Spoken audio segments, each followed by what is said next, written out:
Eu sou Júnior Moreira, este é o Conversa de Redação e comigo para debater os principais temas do dia, os jornalistas Eduardo Costa, William Travassos, Berta Macarum e a economista Rita Mundim. Olha só, pessoal, a Câmara dos Deputados aprovou na noite de ontem, em 2 turnos, a chamada PEC da blindagem, que amplia as proteções legais de parlamentares. No primeiro turno, a proposta recebeu 353 votos favoráveis e 134 contrários. Já na segunda rodada, foram 344 a favor e 133 contra. A conclusão da votação, com análise dos destaques, ficou para essa quarta-feira. O texto, Eduardo Costa, permite a parlamentares, por exemplo, lógico, tem mais coisas, mas me parece essa a que pega mais, os parlamentares podem barrar a prisão de colegas, prisões determinadas pela Justiça, em votação secreta lá no Congresso. Bom dia para você. Bom dia a todos. Esse secreto parece que caiu, tá? Aos 44 segundos tempo caiu. Tem um destaque hoje para ser votado? Esperemos. Agora, Júlio, o cidadão é pego roubando ali na Praça 7. É levado numa delegacia pelos sargentos que lutam o dia inteiro para fazer justiça. Chega lá o delegado e fala assim, peraí, de acordo com a nova lei, eu tenho que aguardar a autorização da Câmara para te autuar em flagrante. Mas você sabe por que eu não me desespero, não choro, não esperneio, não brigo? Porque eu estava lá no dia que foi promulgada a nova Constituição. Outubro agora vai fazer 88, 12 com 25, 37 anos, né? Outubro agora faz 37 anos. Eu estava lá no Congresso. Artigo 5º, que é o fundamento dos direitos e garantias individuais e coletivos. 2 pontos, aspas, todos são iguais perante a lei. Se não rasgar a Constituição, ainda que passe na Câmara, não pode passar no Senado. Mas se passar no Senado, o presidente da República não pode sancionar. Mas se ele sancionar, o Supremo tem o dever cívico de tornar nulo. E partidos contrários, Berta, a essa PEC da blindagem, já avaliam acionar o STF, exatamente isso que o Eduardo está falando. Bom dia para você. Bom dia, ouvintes, bom dia, Rita Mundim, bom dia, colegas de bancada. Eu queria só fazer um pequeno adendo na fala do Eduardo, o seguinte, que essa é uma PEC, ela é promulgada pela mesa da Câmara e do Senado, então ela não depende de sanção presidencial, né?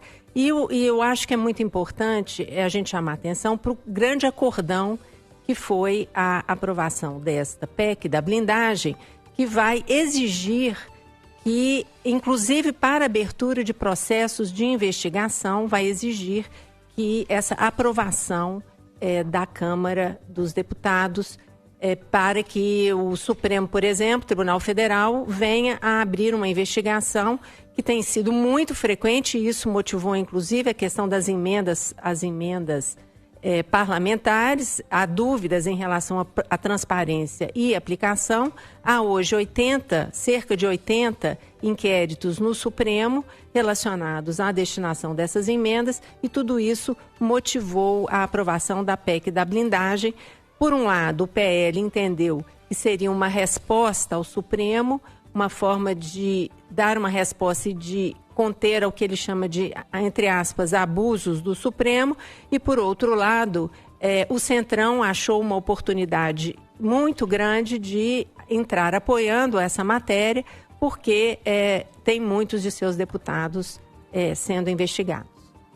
Ô William Travassos, bom dia para você e a sua visão aí sobre essa aprovação que, bem que a Berta lembrou, não precisa passar pela sanção do presidente, né? Promulgado pela própria Câmara. Bom dia, Júnior Moreira, bom dia à bancada, bom dia aos ouvintes da Itatiaia.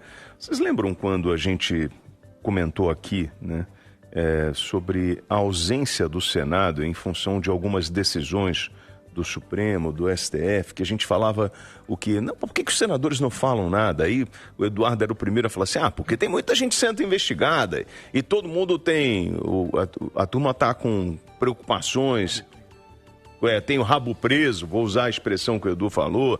Então, aí agora a turma se reúne e fala o seguinte, a partir de hoje, para você prender um deputado porque ele falou alguma coisa, você vai precisar da autorização Desculpa, Travassos. Não é porque ele falou alguma coisa. Não, entenda, mas... Porque ele roubou. Não, É porque Edu, falar... você falar não entendeu. pode ser uma prerrogativa, entendeu? Mas o falar também não pode... Hoje ele não pode ser preso porque falou alguma coisa? Não, falar não. No caso ali falar é diferente, Travassos. Desculpa. Ali no caso é uma liberdade de expressão. O que eu estou trazendo para vocês, que o grande questionamento sempre foi o quê? Olha, nós não temos a liberdade de expressão, nós não podemos falar, nós não podemos isso, porque nós temos as decisões arbitrárias do Supremo. E aí, você vem com essa mobilização. Não quer dizer que eu concorde com isso não, tá, gente? Eu acho que a gente não precisa de chegar a esse ponto, e eu acho que isso acaba blindando um monte de ladrão, um monte de pilantra. Mas entendo de onde partiu isso, de uma insatisfação, né, da ausência de poder do Congresso, que se sentiu fragilizado e ameaçado em função de todos os processos que estão em andamento. Agora, como é que eu vou compactuar em blindar um vagabundo, um ladrão, um corrupto? Não tem como. É uma vergonha nacional, mas isso tudo acontece em função do quê? De uma disputa de poder entre poderes. Para dizer, você vai cuidar de uma parte, eu vou cuidar de outra, e não se mete aqui, não se mete na minha emenda, na minha sacanagem, na minha transferência ilegal, porque é isso que a gente está discutindo. E é tudo disputa de poder. E mais uma vez, a turma tenta o quê? O Centrão não quer o Bolsonaro, gente. Eles estão fazendo esse acordo para emplacar Tarcísio e deixar o Bolsonaro inelegível.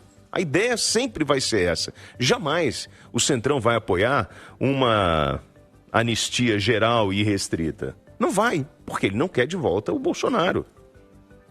Ô Rita Mundim, queria te ouvir sobre essa PEC da blindagem, que na prática, eu acho que para resumir a história toda, acaba dificultando ações da justiça contra parlamentares. Bom dia para você. Bom dia, Júnior. Bom dia a todos. Gente, não é PEC da blindagem, é PEC da sacanagem, né? Então, o negócio é o seguinte: um poder, para tentar mostrar que tem mais poder sobre o outro poder, quer mais poder. E aí, esse mais poder de cada poder vai fragilizando a sociedade brasileira. Eles vão legislando em causa própria e rasgando a Constituição.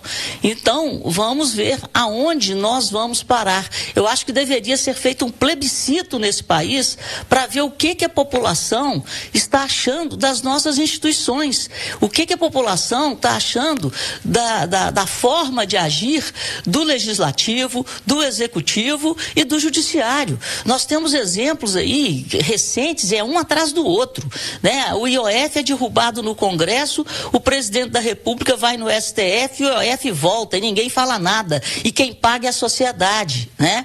Agora estão tentando aí dar mais poder aos deputados e senadores para que eles sejam blindados dos seus próprios atos. Então eles podem roubar, eles podem fazer o que quiserem, mas não podem passar pelo crivo do STF.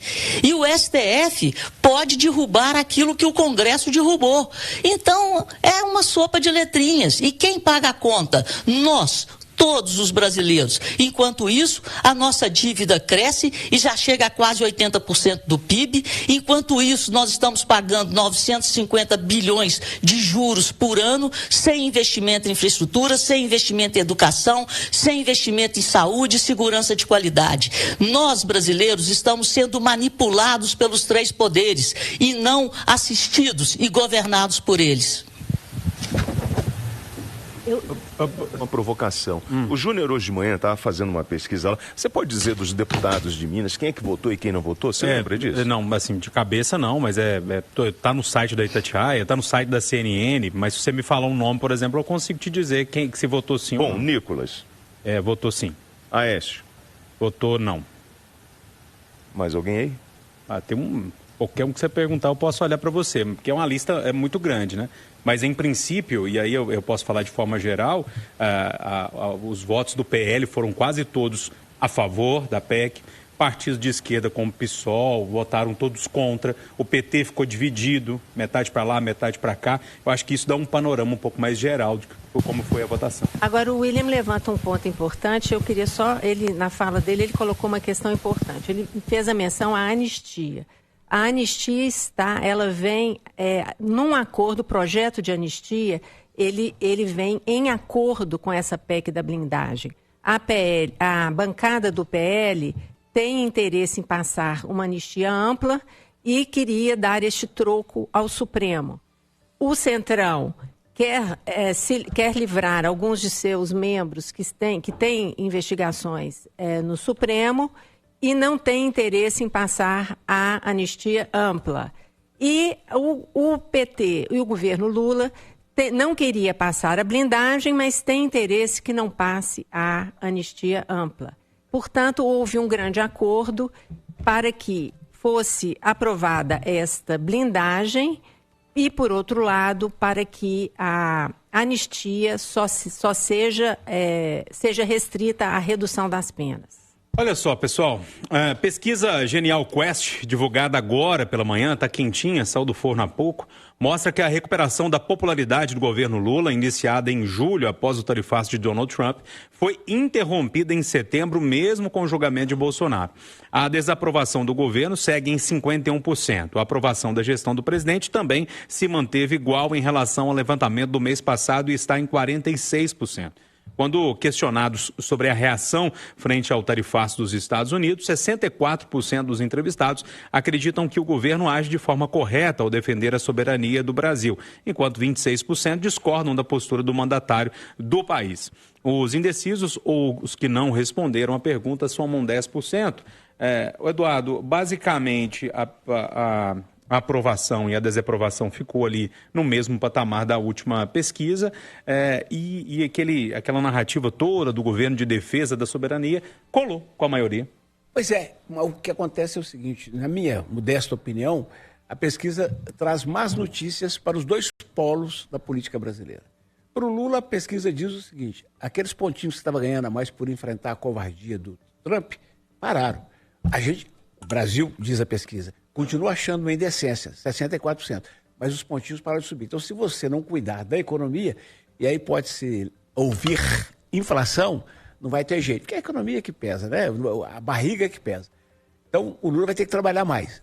E quanto ao Bolsonaro, o fato de que a maioria reconhece que houve uma ação golpista e concorda com a punição dele, embora considere a pena alta, isso avisa para ele o seguinte, o que a Berta acabou de dizer, o Centrão está correndo de você, porque para o Centrão interessa o ano que vem. E se a população não está afim de perdoar, o Centrão não perdoa. Os caras não têm outro interesse, Júnior, que não seja a reeleição. Eu convido o ouvinte da Itatiaia a dar uma espiada no site da Câmara Federal, ver os nomes dos 53 deputados mineiros e pesquisar quantos. Eu já fiz essa pesquisa. 16 deles, Júnior, têm 4 mandatos ou mais, ou seja, estão há mais de 20 anos lá na Câmara. É isso que interessa para eles, reeleição. E você vai ver pelo sobrenome que alguns sucederam pai, avô, ou seja, a família está lá há 100 anos. A propósito, nesse outro projeto que tratamos há pouco, da blindagem, até ontem o relator, depois na última hora ele foi retirado, entrou o baiano Cláudio Cajado. Mas o relator era um gente bom, eu gosto dele, do Lafayette Andrada, cuja família está na política desde que o Brasil existe como república. Tem um tempo mesmo. Não, né? 200 anos. Rita, nessa pesquisa da Quest, agora cedo, basicamente, a avaliação do presidente se mantém a mesma e tem essa questão envolvendo o tarifaço também, que a pesquisa pergunta para os eleitores sobre isso. Olha, Júnior, na minha visão, o tarifaço, ele serviu como uma cortina de fumaça e o governo soube usar o tarifaço a seu favor, né, nessa questão de defesa da soberania, etc. e tal. Mas não entregou em paralelo nada daquilo que resolve os nossos problemas estruturais. O que resolve os nossos problemas estruturais? O equilíbrio fiscal. Então, o que nós estamos vendo que na falta do equilíbrio, a Selic vai ser mantida hoje. Nós vamos ter a Selic em 15%. As empresas grandes estão entrando em recuperação judicial. As pequenas estão entrando em falência. As famílias estão se endividando como nunca. A inadimplência já atinge 70% das famílias brasileiras. Então nós não estamos falando mais só de inflação. Nós estamos falando do lado perverso do controle da inflação, que é os juros elevados por muito tempo. E os juros elevados por muito tempo é causa da ineficiência do governo em entregar contas públicas equilibradas. Porque a dívida do governo já está quase, como eu disse, a relação dívida-PIB já está quase em 80% do PIB. Quanto maior é o nosso nível de endividamento, maior é a taxa de juros que os nossos credores exigem para nos financiarem. Então nós estamos entrando lá em 2000 e Dilma. Nós podemos ver daqui há alguns meses, estamos falando que nós já estamos numa situação precária em 2025. Depois da eleição, pela sede, pela fome de ganhar a eleição, não entregarão equilíbrio fiscal, entregarão populismo e o Brasil poderá ter uma situação extremamente grave em 2027 com uma crise econômica como aquela que nós vivemos em 2015 e 2016, que foi a maior da nossa história. Estão fazendo uma cortina de fumaça e não estão tratando daquilo que realmente interessa para que o país cresça de forma sustentável. Ô Berta Macaron, e aí? A aprovação do Lula se mantém? Muitas pessoas ali dando razão ao governo, como lidou ali com o tarifaço e tal. Como é que você analisa isso tudo? A pesquisa tem boas notícias e más notícias, não é? Entre as boas notícias para o governo Lula está o fato de que alguns de seus programas lançados este mês, como Gás do Povo, Luz para Todos, são programas recentes, eles são muito bem aprovados, têm um altíssimo índice de aprovação e um índice maior de desconhecimento, né? Então, há um potencial do governo para estar trabalhando essas questões.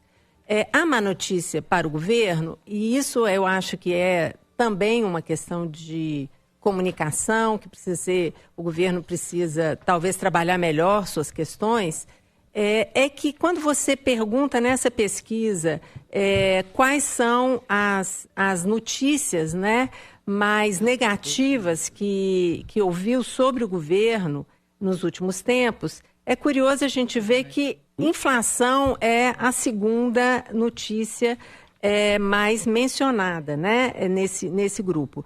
E é curioso porque se você pega os indicadores do IPCA, por exemplo, e eu até levantei, eles estão aqui comigo, de agosto, você vai ter, no geral, uma queda no IPCA, uma queda geral no índice inflacionário, sendo que nos itens de alimentação, habitação, artigos de residência, todos houve queda, mas houve alta nos índices de vestuário e saúde, não é? Portanto, há esses dois itens em que houve aumento da inflação em agosto, mas, por outro lado, há um sentimento, como a inflação é a segunda notícia mais indicada, negativa, que foi difundida, isso está influenciando esta avaliação. Deixa eu só parar antes de você falar, William Travassos, que a Cátia Pereira está chegando com informação de uma operação importantíssima que está acontecendo nesse momento, não só aqui, me parece que não só aqui em Minas Gerais, em outros estados, mas em Minas Gerais é um foco. É isso, Cátia? Bom dia para você. É isso mesmo, Júnior Moreira, bom dia. E um diretor da ANM, a Agência Nacional de Mineração, está entre os presos em uma operação nesta manhã da Polícia Federal que apura um esquema bilionário de fraudes em licenças ambientais envolvendo 40 empresas. Ele ainda não teve o nome divulgado. O ex-deputado estadual João Alberto Paixão Lages também foi preso. A Polícia Federal cumpre 22 mandados de prisão e 79 de busca e apreensão em Belo Horizonte e em outras cidades mineiras. E a Justiça Federal pediu também o afastamento, veja bem, de Fernando Baliani da Silva, funcionário estadual da FEAM, que é a Fundação Estadual no Meio Ambiente, de Breno Esteves Lasmar, do Instituto Estadual de Florestas, e de Fernando Benício de Oliveira Paula, do Conselho Estadual de Política Ambiental, o COPAM. Outras informações na nossa programação e também nos nossos canais digitais. Obrigado, Cátia. Eduardo, a gente já estourou tudo, tinha de estourar, mas você quer 10 segundinhos. Ô, Assi, depois você rouba um minuto meu, 10 horas. Ô, Assi, essa te interessa. Eu falei aqui que o Centrão, que manda nesse país desde que a República foi instalada, tem como símbolo Lafayette Andrade da família Andrade, né? O Célio Ribeiro mandou eu corrigir aqui. Ô, gente, a família Andrade não está na política brasileira desde a República, não. É desde o século XVIII. E o primeiro deles, o José Bonifácio, é considerado patriarca da independência do Brasil. Esse é o Centrão, Júlio. Ponto final, nossa conversa de redação. Agora o Assir Antão. Bom dia para todo mundo. Tchau.